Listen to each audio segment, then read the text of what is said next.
Dans cette leçon, nous allons voir la structure de base d'une page HTML. Alors en fait, on pourrait dire qu'une page HTML est coupée en deux parties. On a une première partie qui est l'entête et une seconde qui est le corps. Alors, l'informatique, c'est en anglais. Donc ici, on va traduire l'entête par head, le corps par body. Alors c'est quoi tout ça? Donc en fait on a notre fichier HTML, bien il a sa tête et il a son corps.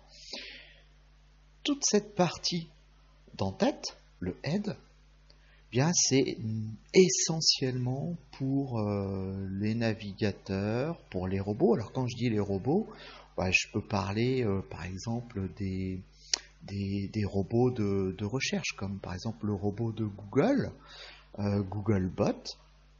Eh bien, il va aller chercher des informations dans l'entête.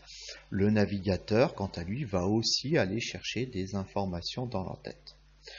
Mais ça, voilà, c'est peu pour les internautes. En revanche, ici, la deuxième partie, donc vous voyez que je l'ai mise un peu plus grande, parce qu'en fait, cette partie-là, le body, le corps, c'est en fait quand vous allez sur un site internet, bien c'est ce que vous voyez à l'écran, c'est ce que le navigateur vous renvoie, c'est tout le site. Le site, il se joue ici. Voilà, donc maintenant, ce qu'on va faire, c'est qu'on va créer notre première structure, le minimum du minimum qu'il doit y avoir quand on crée notre page HTML. Alors on a dit donc, on a deux parties, une partie d'entête, le head, et une partie du corps, le body. Alors c'est parti. Donc là, on part d'un document totalement vierge. Alors encore une fois, vous partez de votre éditeur de texte favori. Ok. Moi, je pars du mien, mais importe peu puisqu'on arrive au même résultat.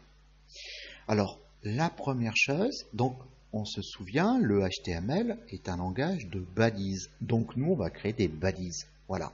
Et là, ce que l'on va faire, c'est qu'on va créer les balises minimum d'une page HTML, qu'il doit y avoir sur toutes les pages HTML.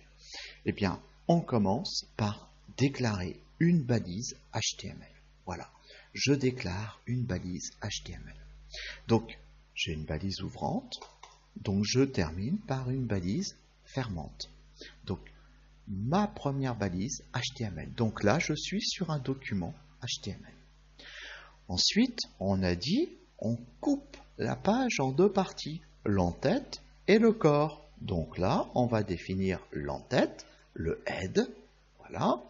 Donc, j'ouvre une balise head, je ferme une balise head.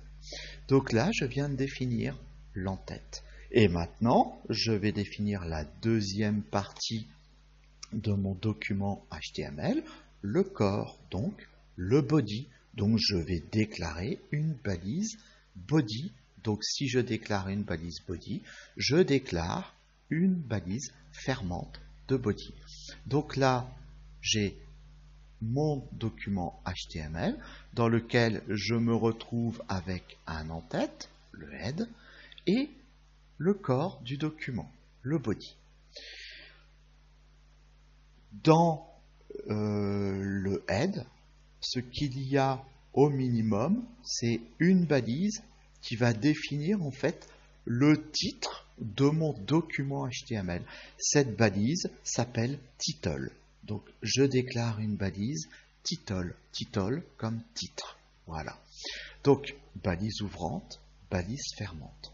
Et ici, en fait, c'est le titre de ma page web, par exemple. Voilà.